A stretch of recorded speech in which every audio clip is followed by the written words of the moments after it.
Olá, aqui o advogado Robson Pinheiro e está no ar o podcast da Advocacia em Conexão. Eu tenho o prazer de anunciar hoje os nossos convidados especiais, o Dr. Eugênio Pacelli, advogado, jurista e que foi o relator geral da comissão designado pelo Senado Federal para propor o anteprojeto do novo Código de Processo Penal. Doutor Pacelli, seja muito bem-vindo, obrigado pela presença. Meu caro amigo Robson, o prazer é todo meu estar aqui com você e também na presença ilustre do caríssimo amigo desembargador Nelson Messias. Já estou até apresentando o Nelson antes. Muito bem. E também quero agradecer muito, imensamente, a presença do desembargador Nelson Messias, que foi presidente do Tribunal de Justiça de Minas Gerais, foi presidente da AMAGES e por 2 vezes vice-presidente da Associação dos Magistrados Brasileiros.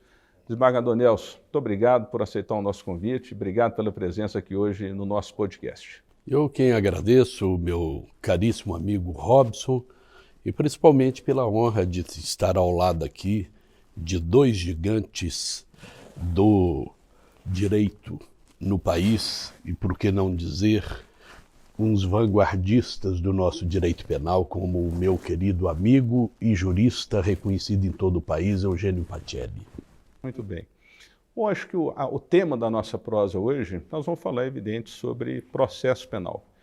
E a pauta nossa é um pouco de prisão temporária por conta das ADIs que o Supremo julgou recentemente, a respeito da extensão dos requisitos para a decretação da prisão temporária. Vamos falar um pouco sobre o juiz de garantias, aproveitando a presença do Dr. Eugênio Pacelli e do desembargador Nelson, que foram figuras importantes quando a lei entrou em vigor. E vamos falar também um pouquinho sobre a cadeia de custódia no processo penal. Dr. Eugênio, o senhor foi o relator geral da Comissão de Juristas designado pelo Senado para escrever o anteprojeto do novo Código de Processo Penal, do qual uma das principais figuras foi o juiz de garantias. E esse instituto foi copiado para a lei anticrime e foi aprovado, entrou em vigor.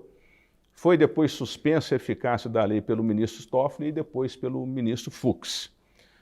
Presidente Nelson, o ministro Fux, todos nós sabemos, na sua gestão pela passagem no Supremo, não pautou o julgamento do juiz de garantias durante a sua gestão. Isso até em que medida, em que ponto isso fortalece ou não fortalece a nossa democracia? Esse é o ponto inicial. Eu gostaria de ouvir o posicionamento de vocês dois a respeito desse tema. Doutor Pacelli. Eu vou começar porque, tendo participado da comissão, esse tema me provoca um pouco mais, né? Eu acho, em primeiro lugar, que o ministro Fux desmente a si próprio. Ou seja, ele, há pouco tempo, ressaltou a importância do colegiado, a importância de submeter as decisões ao colegiado. No entanto, num caso como esse, de grandíssimo interesse para o jurisdicionado e para o Poder Judiciário, ele ainda não pautou até hoje a questão da ADI e nós ficamos aí sem uma apreciação de uma matéria da maior importância. Por que é da maior importância?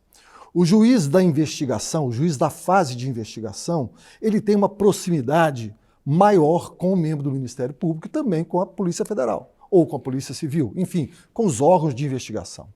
E essa proximidade não significa, evidentemente, um comprometimento definitivo do juiz, mas sim ela pode ser evitada se você tiver uma perspectiva como aquela do nosso projeto e que veio a ser consagrado no pacote anticrime, que é um juiz que se afasta da fase de processo, comanda a fase de investigação, não como suporte para os órgãos de persecução, mas como controlador da legalidade, na medida em que cabe a ele exercitar o deferimento, a decretação de medidas cautelares, essa sim, também no interesse da investigação, mas sobretudo como garantias individuais constitucionais.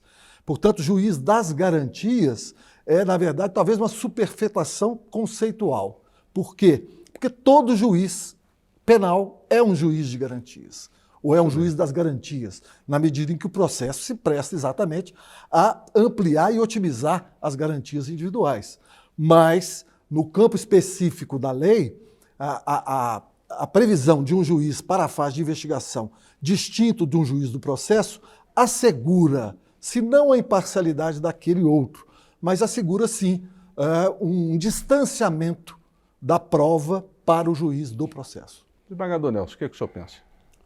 O nosso grande jurista Eugênio Pacelli, ele fez uma abordagem aqui muito relevante e muito apropriada ao caso concreto do juiz de garantias. Primeiro, efetivamente, todo juiz é um juiz de garantias, mas é necessário que não contaminemos o juiz que irá fazer a instrução e o julgamento do processo com aquelas medidas cautelares que foram propostas anteriormente, onde ele teve contato com os agentes públicos que participavam daquelas investigações preliminares e que trouxeram até a ele a necessidade de medidas cautelares. Eu sou um defensor do juiz de garantias como uma forma de aprimoramento da nossa justiça criminal. E quando eu falo em aprimorar, eu falo sobretudo em acertar mais nos seus julgamentos. Às vezes, nós deparamos com situações na justiça criminal de causar perplexidade em todos nós, principalmente quando percebemos que essa mistura, essa simbiose que se faz entre o juiz da garantia e aquele que está lá buscando as provas iniciais, ela contamina todo o processo e, às vezes, isso nos leva até o que recentemente ocorreu e que é reconhecido mundialmente, que é o famoso lawfare, que é a perseguição do judiciário. A justiça criminal, ela não é uma panaceia universal.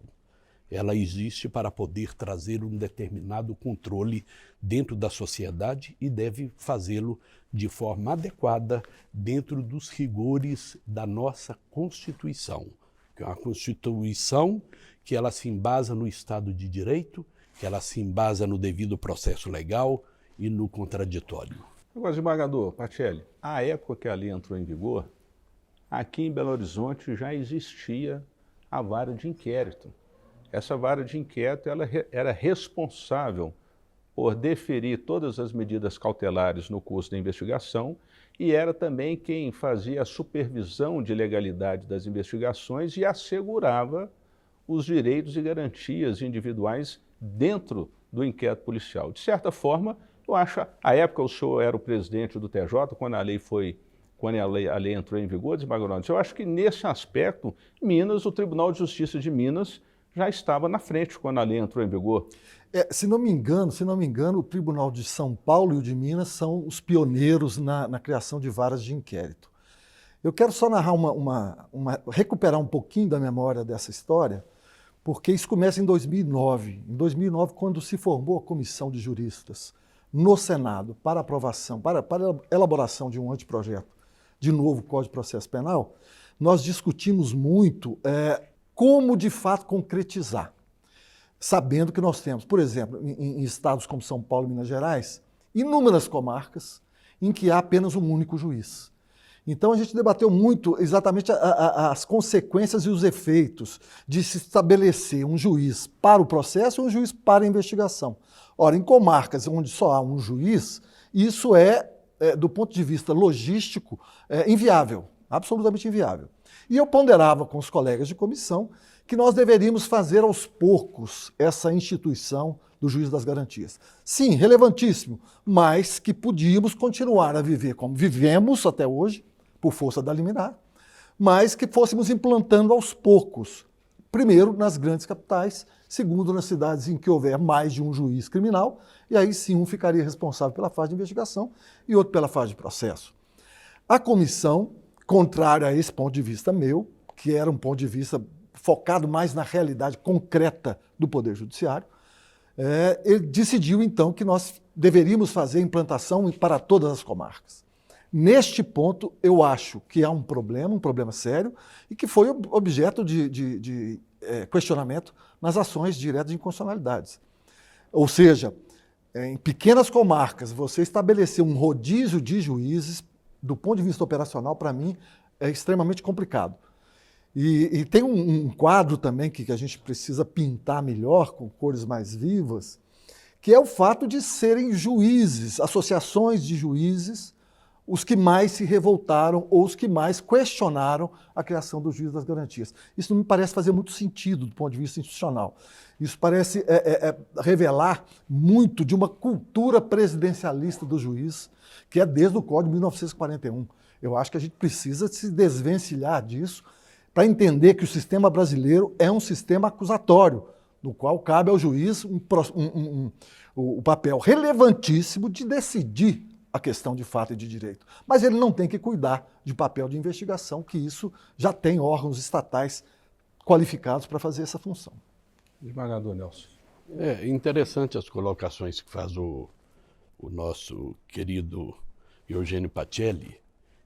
Eu vou só retomar aqui, Eugênio, quando se implantou a vara de inquéritos em Belo Horizonte, eu era juiz no Fórum Lafayette e eu ajudei nessa implantação e copiamos efetivamente de São Paulo. Nós fomos os segundos a implantá-la e ela efetivamente ela já dá assim um colorido de juiz de garantias, porque ela trabalha com essa primeira parte que é prospectar esses elementos indiciários que podem dar um suporte probatório mínimo para uma instauração de uma ação penal. Mas veja bem, o juiz de garantias, ele efetivamente teve assim um contraponto não só dos juízes, mas também de membros do Ministério Público, da própria Defensoria, de algumas, em razão da incapacidade técnica de se implantar, principalmente em grandes estados onde tem dificuldades de se transitar por vias terrestres ou até mesmo aérea. E o doutor Eugênio fez uma colocação aqui extraordinária, que se tivesse feito a implantação de forma paulatina, seria mais factível. Em Minas Gerais, eu não tinha, quando presidente do tribunal e essa lei foi sancionada, condições ainda de implementar com muita efetividade, mas aderi porque eu acho importante, como já disse, para aprimorar a justiça criminal, para o processo penal. E nós poderíamos fazer através do processo judicial eletrônico, ele economizaria muito, exceto no momento de coletar a prova em si, que muitas vezes você precisa do tete-a-tete para poder buscar aqueles elementos seguros para a formação do seu convencimento. Você vai no Amazonas, eu me lembro que no Colégio de Presidentes de Tribunais, nós discutimos sobre isto. E o que mais sensibilizou a maioria do grupo foi a situação de Amazonas, que o presidente do tribunal disse: como que eu vou fazer isso em Amazonas? Na selva, eu não tenho como parar no Pará e em outros estados. Então, realmente havia uma certa dificuldade aí de se implantar. Eu não acho que seja só pelo aspecto do juízo de garantias em si, mas também pelas dificuldades da dimensão geográfica do país, e a operacionalidade disso ficaria muito comprometida. Mas acho que hoje, com a virtualização do processo cada vez mais crescente, eu acho que essas dificuldades elas vão ficando para trás. Aí a gente tem que perguntar, o que é que falta hoje, então, para a gente avançar na implementação desse juiz de garantias? Esse ponto realmente é muito importante, não tem dúvida. Processo eletrônico dá um passo adiante na pós-modernidade, de fato torna as coisas mais operacionais. O problema se dá não é mais na fase de investigação, é a fase de processo. A fase de processo é a fase de instrução. Aí você tem que ouvir testemunhos, você tem que realmente... eu não acredito que nós vamos prosseguir no modelo de videoconferência a vida inteira. Eu acho que o caminhar do fim da pandemia tende a trazer de volta o processo presencial. E daí decorrerá o quê? Se você tem uma comarca com um juiz só, ainda que o processo seja eletrônico, na fase de processo, nós vamos ter que ter um juiz efetivamente perto, que esteja na comarca. Então, se você faz um juiz de outra comarca na fase de investigação, por qualquer questão, quando da fase de processo, que é a fase presencial, esse juiz da comarca estaria impedido por força de não ser ele, não ter sido ele o juiz da investigação.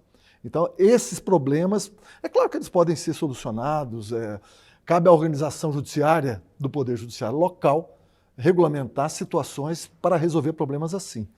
Mas, de todo modo, me parece que se a implantação fosse devagar, começando com as comarcas maiores, com as capitais e tal, acho que a gente já teria dado um passo muito mais significativo. Magalhães, estaria aí, talvez, pelo CNJ, disciplinar, através de metas, a implementação do juiz de garantias através dos grandes centros? O que o senhor pensa? Qual seria a solução para se avançar no tema do juiz de garantias, na visão do senhor? Poderia sim, mas eu não acredito que tenhamos efetividade numa medida dessa se vier de cima para baixo. E eu acredito muito na discussão entre aqueles que estão ali no chão da fábrica, onde se busca as reais condições para se implementar o juiz de garantias. Eu acho que o CNJ poderia verificar e prospectar em todos os tribunais do país a possibilidade de implantação do juízo de garantias e onde poderia implementar, como disse aqui o Eugênio Pacelli, nas grandes comarcas nós temos juízes porta a porta. O juiz da 7ª vara é o juiz de garantia da 8ª da 9ª, que era o modelo que eu iria implementar aqui em Minas Gerais, e eu tinha condições de implementar. Eu queria ser e tive o sonho de ser o primeiro estado a implementar o juiz de garantias. E eu estava preparado para fazê-lo em um mês. Mas tive que respeitar as dificuldades, principalmente geográficas e operacionais, de outros estados. E agora resta eu fazer a pergunta, né? O tema não foi pautado pelo ministro Fux na presidência do Supremo. Aí vem essa discussão, até que ponto, em que medida, essa concentração de poder na figura do presidente de um tribunal para pautar esses temas que são relevantes, e a pergunta que eu faço para vocês dois, até em que medida isso é salutar para a democracia? Isso protege, salvaguarda os interesses da justiça ou, de certa forma, emperra com que nós tenhamos um avanço? Quero ouvir primeiro o desembargador Nelson. Olha, quando se senta numa cadeira de chefia de poder, ali você tem o juiz, você tem o gestor, você tem um indivíduo que tem que ter uma visão um pouco mais ampla. Ali ele vai ter a visão do processo em si, o momento de colocá-lo em mesa, e vai ter que ter uma visão dos tribunais, se eles têm condições de implementar aquela medida, se colocar em mesa e votar. Então eu acredito que o presidente do Supremo, ele esteja nessa condição, que tem que ter um alcance maior daquela medida. É como a decisão judicial, você não pode proferir uma decisão, a lei diz isto, e uma decisão que atinge a milhares de pessoas sem tentar enxergar a dimensão dela, até onde ela vai chegar. Então eu não faço aqui nenhuma defesa, entendeu? Eu apenas faço a colocação de quem já sentou numa cadeira de presidente do 2º maior tribunal do país, e eu sei que existem momentos que você tem que ter muita cautela para tomar determinadas medidas. Tatiana. Eu entendo, assim, do ponto de vista abstrato, porque nunca sentei nessa cadeira. Então eu não sei como é organizar, eu não sei como é uma organização judiciária, como definir isso. Mas a mim parece que o jurisdicionado tem o direito a ver solucionado uma questão legislativa. Então, se o Congresso Nacional, legítimo ou não, nos representa, e a lei é válida, segundo a Constituição, em princípio, não me parece democrático que um presidente, monocraticamente, subtraia a apreciação de matérias relevantíssimas do colegiado. Então, neste caso específico, eu tenderia a dizer, de um modo mais direto, que eu censuraria, sim, a atitude do ministro Fux. Acho que Sua Excelência desbordou dos limites da preservação do colegiado e, portanto, nós temos uma decisão monocrática, sem submeter ao colegiado a uma questão de fundo democrático, que é a lei. Afinal de contas, o problema dessa lei é operacional só? É um problema logístico ou nós temos um problema de inconstitucionalidade? De inconstitucionalidade não parece ter. Então, se a questão é logística, é operacional, eu acho que o ministro deveria ouvir, sim, os estados e que o colegiado do Supremo avalie a extensão dessas consequências no âmbito de cada Estado. O que não dá é ficar uma única decisão de uma pessoa só, ainda que ministro do Supremo, mas suspendendo a eficácia de lei votada por Congresso Nacional. Se ela não tem problemas de inconstitucionalidade.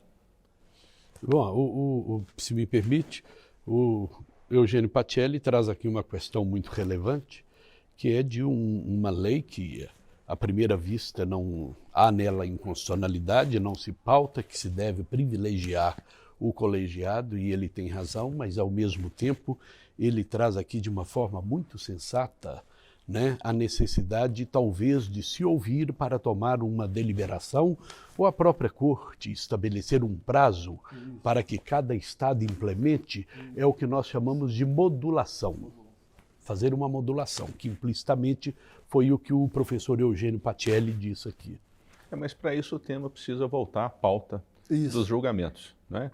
Agora, outro tema que está afeto ao juiz de garantias, eu quero aproveitar a presença de vocês aqui no nosso estúdio para a gente falar, é justamente um juiz de garantias vai cuidar da supervisão, da legalidade da investigação, vai assegurar o exercício dos direitos e garantias fundamentais, e o outro juiz da instrução. Aí vem aquela pergunta que a gente até falava no café antes aqui do começo das nossas gravações. O juiz, ele tem um compromisso com a verdade real ou ele tem compromisso com a verdade processual? Enfim, o juiz hoje do processo, ele deve de ofício produzir provas, por exemplo, quando o Ministério Público deixa de fazê-lo em busca de uma verdade real? Doutor Pacelli. Essa pergunta é uma judiação, me permitam a franqueza, porque nós precisaríamos de um programa para discutir sistema acusatório. Isso é muito difícil.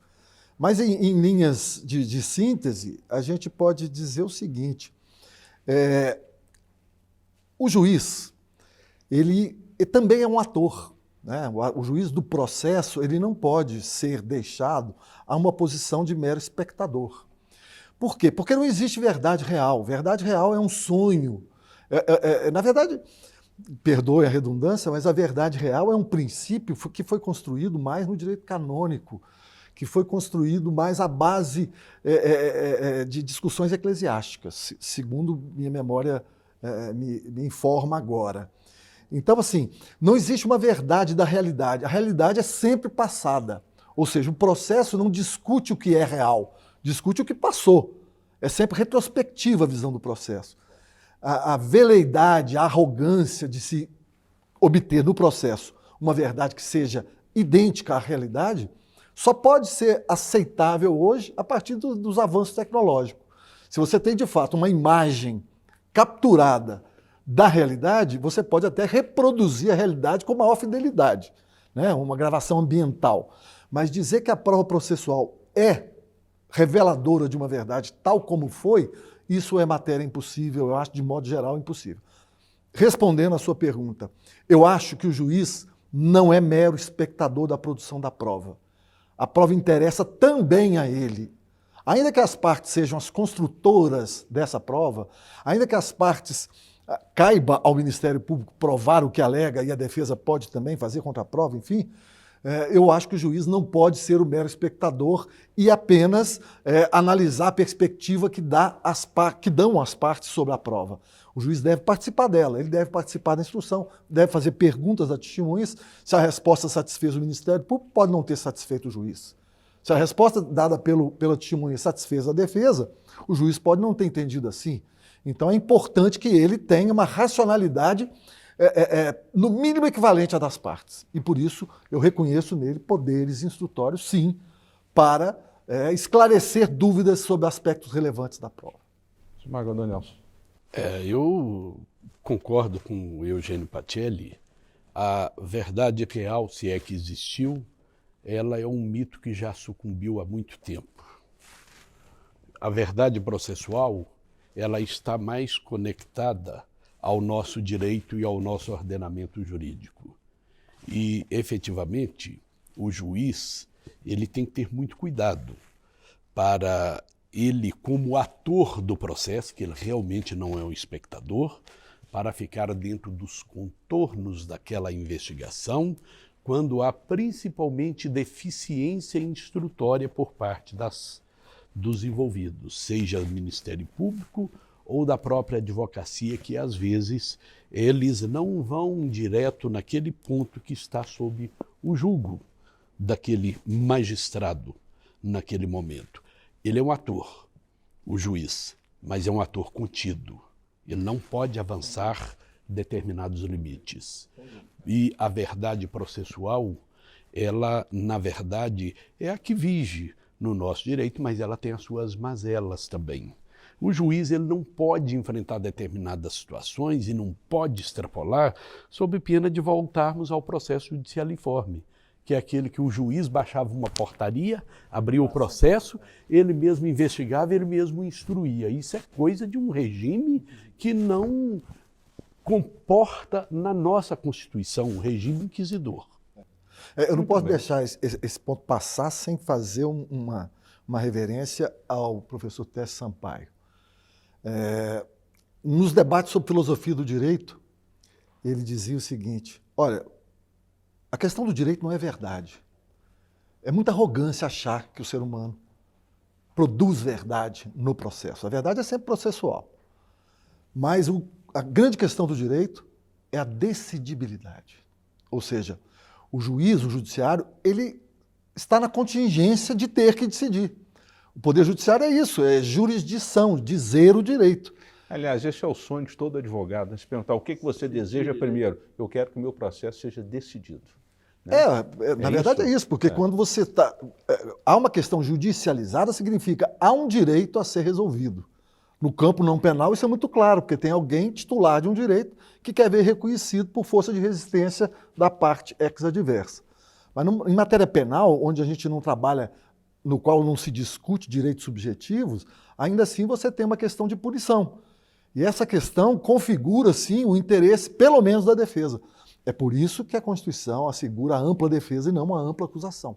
Isso tem uma explicação racional, né? É preciso que você condene o culpado, que o risco de condenar o inocente seja o mínimo possível. E aí, nesse ponto, eu acho que o juiz pode até atuar com ser um pouco mais proativo, se ele perceber que a defesa está deficiente, que a defesa não está sendo ampla. Veja bem, o professor Eugênio faz uma colocação aqui interessante e ainda na verdade processual. A verdade processual ela tem um outro viés, que é a formação e a forma de interpretar do juiz. Às vezes uma mesma prova eu interpreto num sentido, que eu tenho uma formação mais humanística, eu tenho uma formação que me dá uma dimensão mais ampla, social e humana da vida, e o outro às vezes não tem essa dimensão.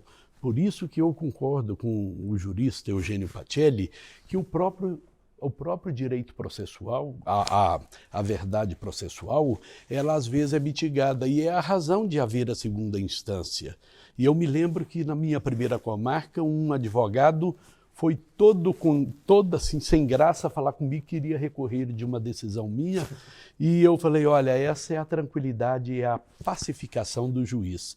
E eu tinha visto uma frase do Milton Campos que falava que seria crueldade exigir do juiz que acertasse sempre. Por isso mesmo foi instituída a instância da revisão. Isso é a demonstração mais cabal de que uma mesma prova ela não pode dar um final numa mesma sentença de qualquer outro. Um pode absolver, outro condenar, um vai fazer decote e o outro não.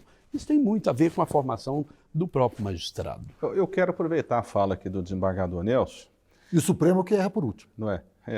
Mas é o seguinte, em matéria de prova, a lei que estabeleceu agora o pacote anticrime trouxe uma inovação também processual, que é a questão da custódia da cadeia de prova. E a lei não estabeleceu, quer dizer, a custódia, o cuidado com os elementos e os vestígios que são encontrados nos locais nas vítimas de crime que serão objeto de prova do processo. Mas a lei também não estabeleceu qual é a consequência para o caso de violação dessa cadeia de custódia. Nós estamos dizendo que o juiz é um ator importante na análise da prova. Então, Gostaria também de trazer esse tema e ouvir a opinião de cada um dos senhores. No caso de uma violação da cadeia de custódia da prova, ela é nula, é imprestável ao processo? Qual que é o pensamento de vocês? Olha, toda norma legal que estabelece uma necessidade de comportamento X do poder público, a violação dela, em princípio, há de resultar em irregularidade. Então você constata que o descumprimento da lei implica irregularidade procedimental. A consequência, o legislador pode escolher. Ou ele próprio diz que é inválido, absolutamente inválido, ou se é sanável, a lei também diz que é sanável, ou então, na ausência da lei, em princípio, o caso concreto dirá. Mas, no caso da cadeia de custódia, me parece que a suspeita se inverte. Quando o órgão público descumpre uma exigência legal, em princípio, você há de dar por nula a prova. Porque nós estamos falando de cadeia de custódia de prova. Então, se você vê o risco de inidoneidade daquela prova pelo fato do rompimento da cadeia de custódia, em princípio, nós vamos dizer que se trata de uma nulidade absoluta. Ou seja, um questionamento sobre a validade daquela prova. Agora, eu não descarto, de maneira nenhuma, a possibilidade de que uma irregularidade nessa cadeia de prova, eventualmente, esteja submetido ao risco de ponderação. Ou seja, não é que eu estou dizendo que se pode valorar positivamente... Ora vale, ora não vale. Não é isso que eu estou dizendo. O que eu estou dizendo é, eu ressalvo a possibilidade porque o mundo da vida é muito mais complexo que o mundo das leis. Então a gente não pode prever tudo que pode acontecer no mundo. Aí pode surgir uma situação em que o rompimento da cadeia de prova não tenha interferido na idoneidade da prova. Eu não sei agora o exemplo que a gente vai dar. Mas vamos supor, desembargador Nelson, processo penal é forma. E forma é garantia constitucional. O devido processo legal é garantia constitucional. Se existe uma violação, um descumprimento nessa forma, se não se observa a custódia dessa cadeia para se dizer que os elementos obtidos serão válidos lá na frente do processo penal, isso não seria objeto de nulidade? O que o senhor pensa? Olha, o Eugênio já colocou de forma aqui bem ampla essa questão da cadeia de custódia, ampla que eu digo até paradoxalmente com muita objetividade, né, o Eugênio? Qualquer violação que comprometa a busca daqueles elementos necessários a dar contornos a uma condenação e que comprometa aquela verdade necessária para um bom julgamento, deve haver anulação. Agora, quando verificar que não houve comprometimento durante a instrução, o julgador vai analisar se anula ou não. Infelizmente, os nossos julgadores, eles são muito refratários à anulação de processos. Só quando verificam que há, sim, uma violação rotunda a comprometer aquele processo. Não se declara nulidade se não houver prova manifesta do prejuízo. Tem que haver o prejuízo, a demonstração de que houve o prejuízo para o réu. O prejuízo, eu acho que o prejuízo... O prejuízo é a inobservância à forma processual, seria o próprio prejuízo. Né? Não, eu concordo que o só descumprimento implica irregularidade. Eu só não concordo que se atribua à irregularidade a sanção da nulidade absoluta em todos os casos. É só isso. Em princípio, sim. Se a gente está falando, por exemplo, de vestígios do crime, ora, a prova pericial, quando o crime deixa vestígios, é indispensável. Então, basta ver um caso como esse para ver que todos os casos em que houver rompimento da cadeia de custódia de vestígios, evidentemente que a nulidade se imporá de modo absoluto. Ô, Patielli, eu não sei se vocês viram, mas tem um filme, né, chamado People vs. O.J. Simpson, que é o julgamento do ex-jogador de futebol americano, em que ele contratou o time de advogados dos sonhos. Tem esse filme na Netflix, quem desejar ver, mas tem uma cena nesse filme fantástica. Parece que eu não fui consultado na época porque eu não era advogado, eu era membro do Ministério Público. Tá certo. Mas olha, ali o John Travolta interpretando o Robert Shapiro, que era o advogado do O.J., ele tem uma passagem espetacular que ilustra bem essa questão da cadeia de custódia. A luva que foi apreendida no local do crime e que pertencia ao jogador, ela foi levada para a casa do policial e não para a perícia técnica e ficou por mais de 7 horas lá na casa do investigador. Então esse fato ele foi objeto de contestação no plenário do julgamento e o júri entendeu que se tratava de uma prova corrompida, que a cadeia de custódia foi corrompida, e o detalhe que eu faço é que o John Travolta, interpretando o Robert Shapiro, ele chamou o O.J. Simpson para calçar a luva. E, para surpresa de todos e do jurado, a luva ela não coube ali no jogador. Então, isso chamou muita atenção e eu acho que ilustra bem essa questão do rompimento da cadeia de custódia. Aquela prova não servia para os fins a que ela se destinava. Exato. Eu acho que é essa a concepção que a gente deve avançar também. O senhor concorda, desembargador? Concordo. Você acaba de trazer uma belíssima ilustração aqui de um filme sobre a quebra da cadeia de custódia. E é por aí mesmo.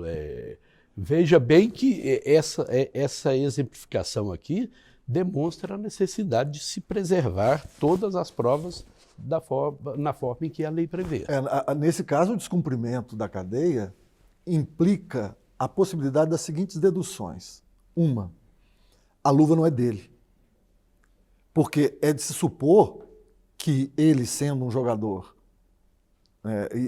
que se utilize dessas luvas, evidentemente ele não vai usar uma luva que não cabe na mão dele. Isso é uma dedução lógica. Ou seja, o que eu quero dizer é, esse rompimento da cadeia de prova levanta suspeitas sobre a idoneidade daquela prova. Eu não posso mais dizer que ele deve ter sido o autor em razão dessa luva. Essa luva tem que ser excluída. Excluída porque ela nem sequer serviu na mão dele. Aqui pouco importa se a luva é efetivamente aquela do crime. Pouco importa. Porque, tendo havido a suspeita decorrente da violação da cadeia de custódia, não caber na mão dele é prova cabal que a prova é inidônea. Eu não sei se eu fui claro. Foi claro. Porque eu não vi o filme. Mas assim, o que eu quis dizer é que nós podemos concluir que a violação da lei, neste caso, há de resultar em nulidade absoluta e exclusão da prova.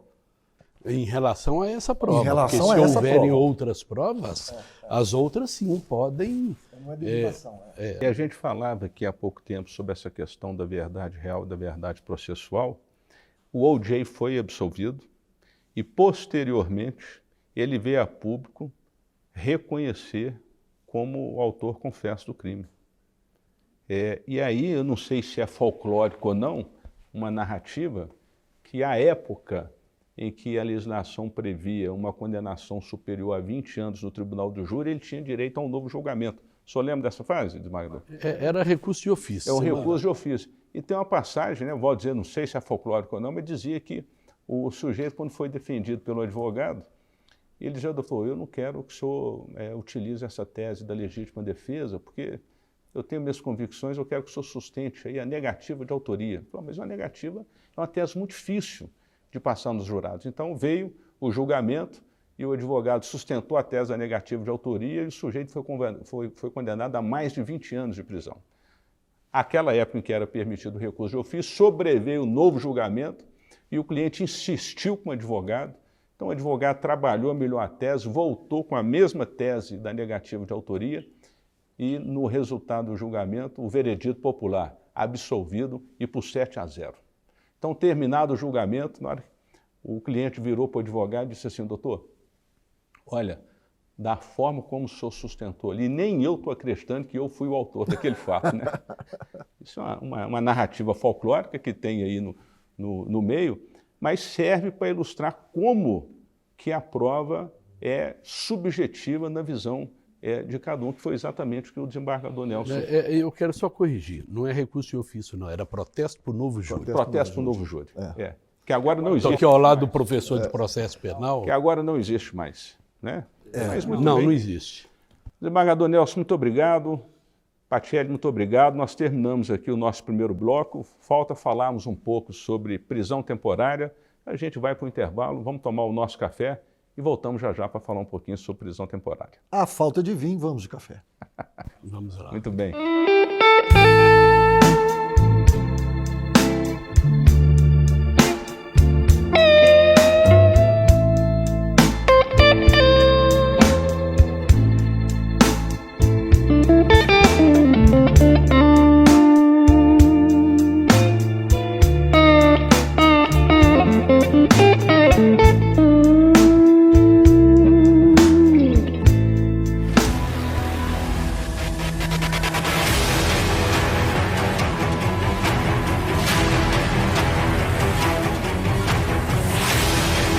Voltando então agora para falarmos sobre prisão temporária. O Supremo decidiu recentemente as ADIs número 3360 e 4109, estendendo os requisitos da prisão temporária para aqueles previstos também nas medidas cautelares, como a contemporaneidade, a proporcionalidade. E é sobre isso que eu queria conversar agora também, doutor Eugênio, com o desembargador Nelson Messias. Agiu bem o Supremo? Vocês pensam assim, desembargador Nelson? Eu penso que agiu, sim. Penso não, eu tenho convicção plena, porque a prisão temporária inserida no contexto da Lei 7.960, ela é uma prisão muito truculenta, muito perigosa. Então, esses requisitos da prisão preventiva, eles são fundamentais, mesmo porque na prisão temporária ela se presta para as investigações policiais. E na prisão preventiva você já está contextualizado num outro patamar. Você já tem a justa causa, praticamente, para a instauração da ação penal. Então, a prisão temporária ela está num contexto muito precário. Portanto, essa extensão, principalmente da contemporaneidade, e verificar se há outras medidas antes da temporária, e enfim, todas que o Supremo inseriu na temporária, ela dá mais segurança ao juiz para se decretar uma prisão ou não. Eu mesmo sempre tive muita resistência à prisão temporária. Michele, a doutrina já previa também essa maneira de entender. O que você disse, como doutrinador também na área de processo penal? Na verdade é o seguinte, o Brasil demorou um pouco a entender a questão das prisões.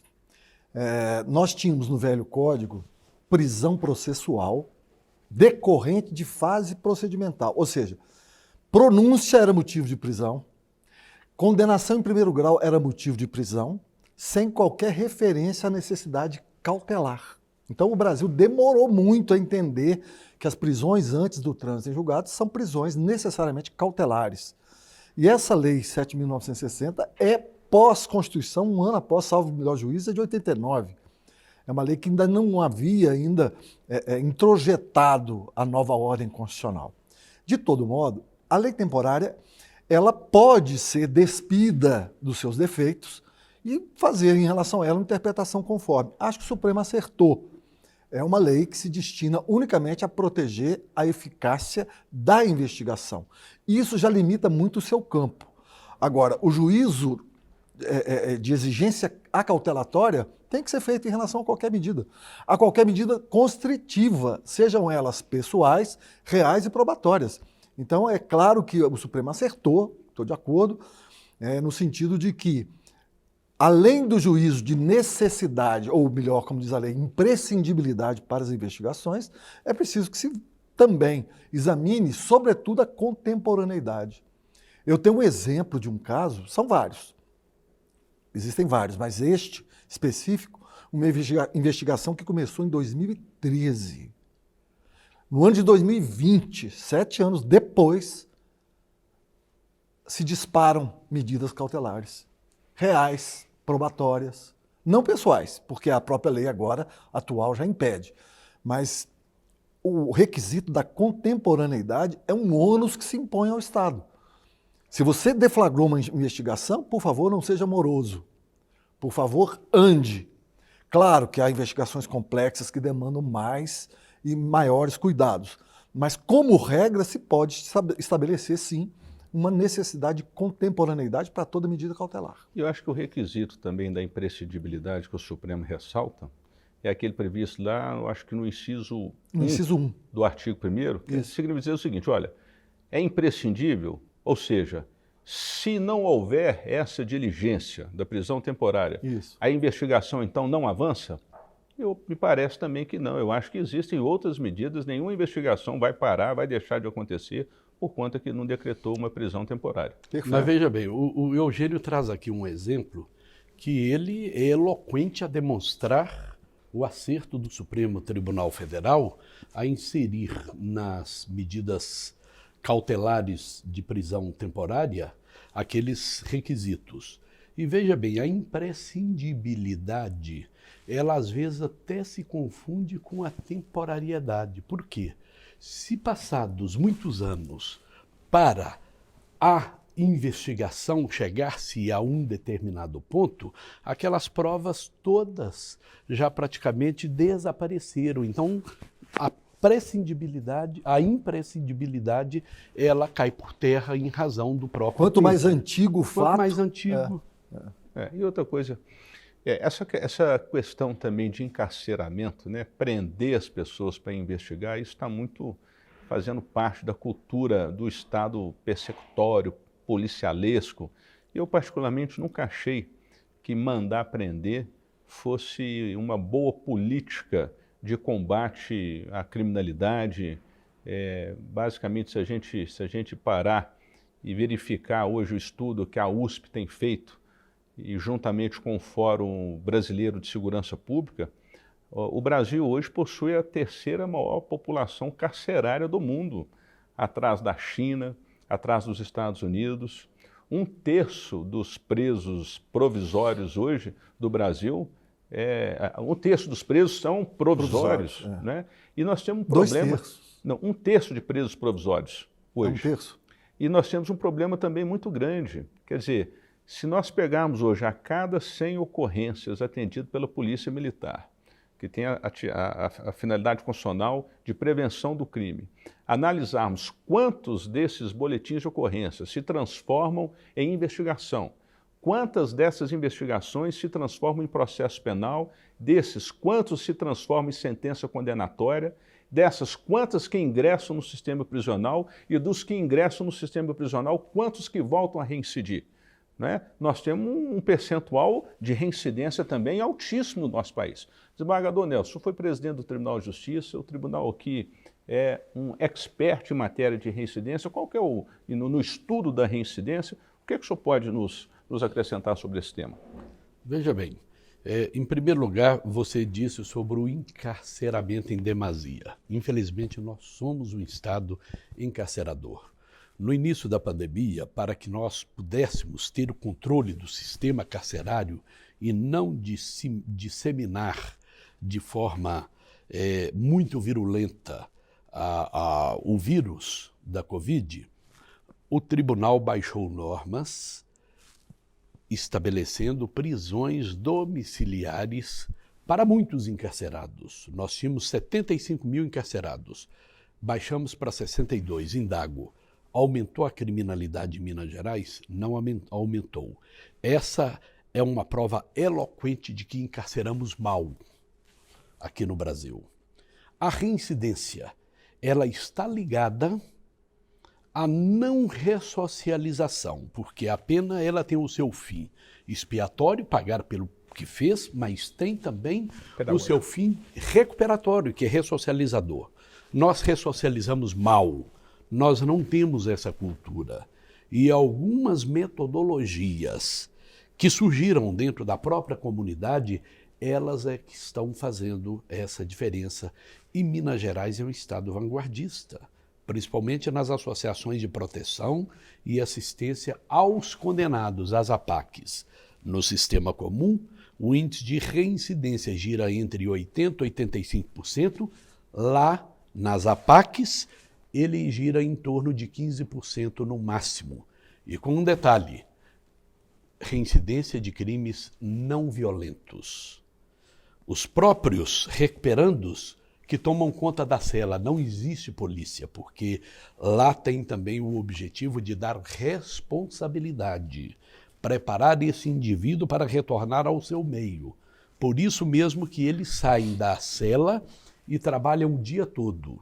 Na minha gestão, só padarias dentro desses estabelecimentos, eu montei mais de 50 padarias, para eles próprios fabricarem os seus pães e, em alguns lugares, vendendo também para a merenda escolar. Fabricam móveis, A de Itaúna, ela ajuda nos implementos para os veículos aqui de Betim, enfim, fábrica de bliquete, marcenaria. Temos também o braço de alguns órgãos que levam a educação lá dentro e o ensino profissionalizante, e lá também eles estudam. Nós temos recuperandos, lá nós chamamos de recuperandos, que fizeram o primário, o antigo secundário, né? E fizeram até curso superior. E vejam bem, o que é a autoestima do indivíduo, como que o indivíduo sai daquele encarceramento. Em Itaúna, quando se implantou aquele sistema, que foi o primeiro, havia uma dificuldade enorme para poder escolher quem que tinha condições de ir naquele sistema. Num determinado dia, um condenado que já havia praticado mais de 20 fugas, pediu ao Dr. Paulo Carvalho, o nome desse condenado se chama José de Jesus. Ele falou: doutor, eu gostaria de ir para a PAC. Ele falou: mas você já empreendeu várias fugas? Ele falou: não, doutor, pode me mandar, eu garanto para o senhor. Ele foi para a PAC e o tribunal que implantou o programa Novos Rumos, que eu, antes de ser presidente, coordenei esse programa, ajudei a implantar a PAC em muitos lugares. O tribunal foi fazer uma entrevista com ele, professor Pacelli e professor Robson, e o indagou por que ele tinha empreendido tantas fugas e ali naquele sistema ele não tinha feito o mesmo. Ele disse: é porque do amor ninguém foge, lá há respeito. Então é uma metodologia extraordinária. Aqui em Minas Gerais hoje nós já temos 47 APACs. E quando presidente eu fiz levantamento de penas pecuniárias, de uma só vez nós implementamos mais de 20 milhões para poder construir APACs. E a construção de APAC, interessante, ela não pode ser do Estado, ela é da comunidade, não pode ser de cima para baixo. Há uma discussão junto à comunidade, os familiares e os próprios recuperandos. Então, é um modelo que a própria comunidade toma conta. Agora, vendo o senhor falar, presidente, isso funciona para quem já foi condenado por uma sentença judicial transitada em julgado. É possível nós pegarmos esse exemplo de gestão e levarmos para antes da ação penal?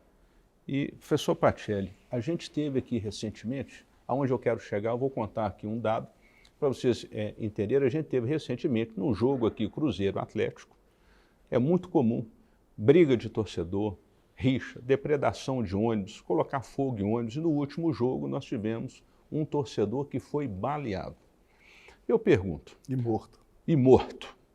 Uma situação como essa de baderna, nesses eventos esportivos, culturais, se você determina, se o Ministério Público ou o Poder Judiciário determina para aquele baderneiro comparecer em determinada hora, 3 horas, por exemplo, antes do jogo, e lá permanecer por 3 ou 4 horas depois do jogo, numa central de custódia ou no espaço do Ministério Público ou do Poder Judiciário, isso não ajudaria também a evitar esses crimes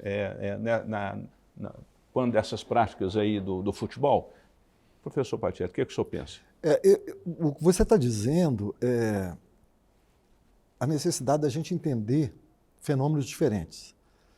Um é o processo de cumprimento de pena, que envolve a política criminal e a finalidade da pena. Nós temos que definir o que nós queremos. Prevenir crimes, nós acreditamos mesmo na eficácia preventiva.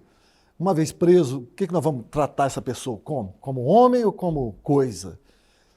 O Brasil, não só o Brasil, mas assim, em especial o Brasil, nós temos uma tradição de filosofia de boteco. Por quê? Porque o Código de 1941 é um código autoritário, é um código que parte da presunção de culpa. Se alguém é preso em flagrante, ficava preso até o final. O Código Velho trazia, por exemplo, um artigo em que a pessoa absolvida em primeiro grau era mantida presa se o crime em abstrato tivesse pena superior a 10 anos. Então, para ter uma ideia como é que era o Código. E isso produziu uma geração, uma cultura de prisão. Esse gosto pela prisão, sabe?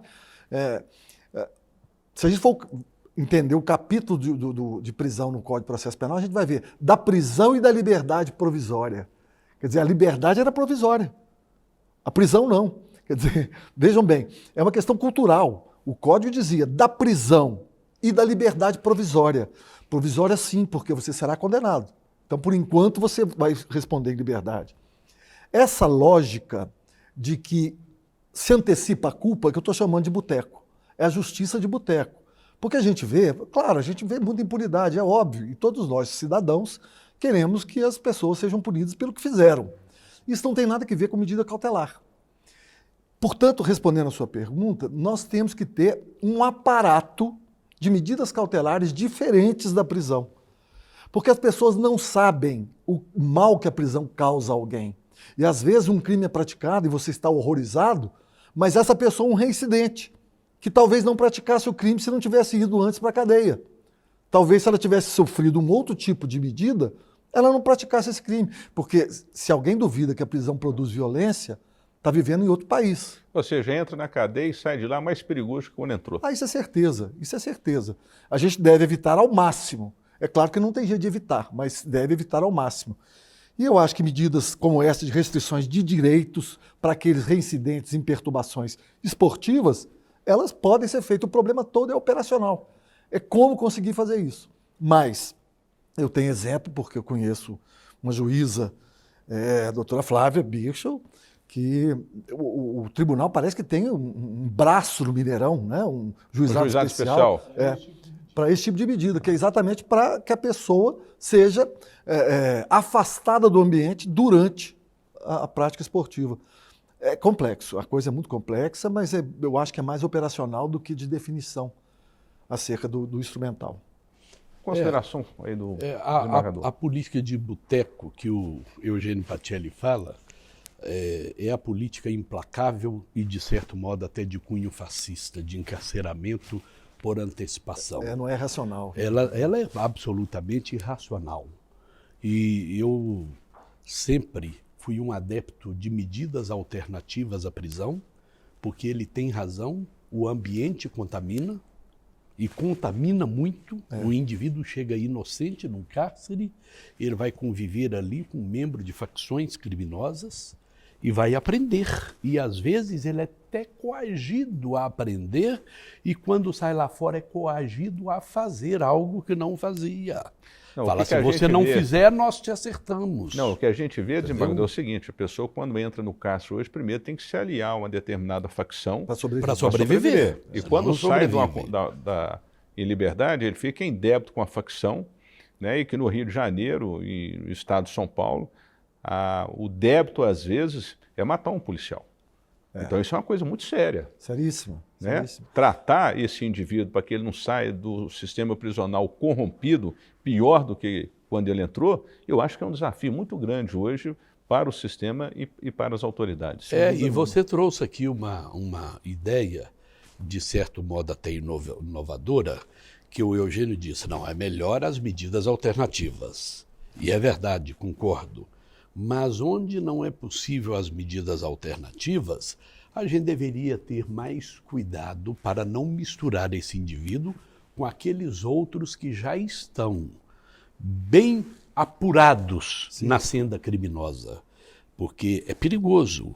Nós sabemos todos que o crime hoje, principalmente o crime organizado, ele se coloca em todos os lugares e eles são muito violentos e eles conseguem fazer braços lá fora. E eu conheço réus que entraram num cárcere e saiu muito pior, né?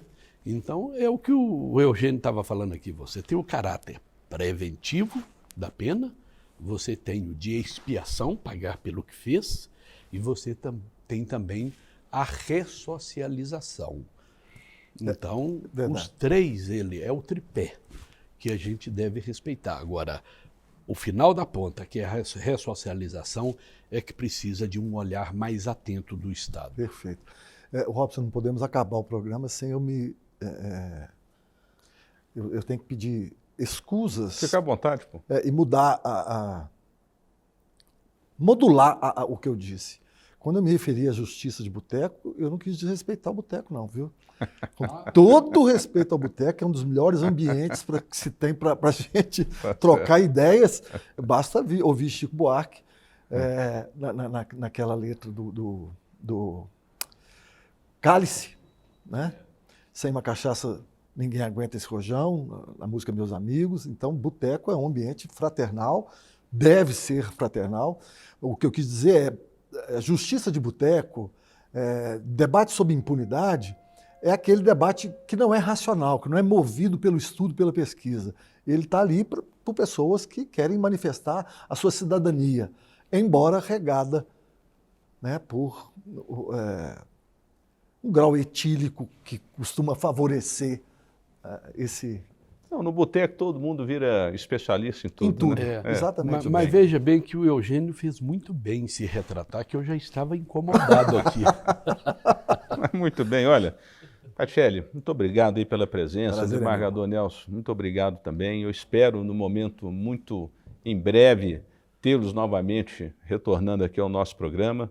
E a gente chega ao final, agradeço a vocês aí muito pela audiência. Falamos hoje sobre cadeia de custódia, falamos sobre juiz de garantias e prisão temporária.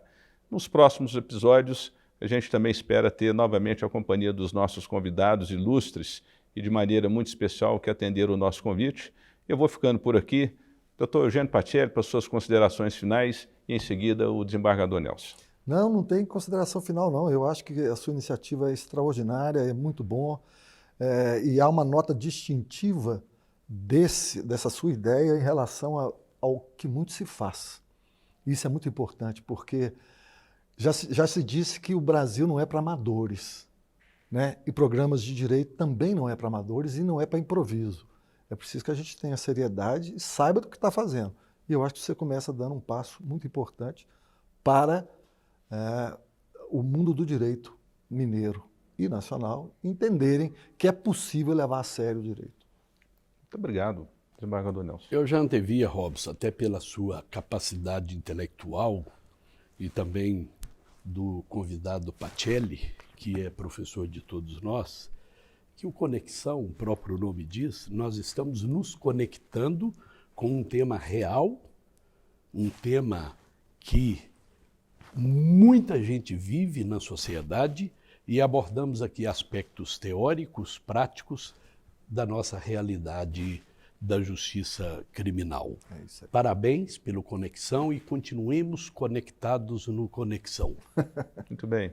Pessoal, ficamos por aqui. A Advocacia em Conexão e até a próxima.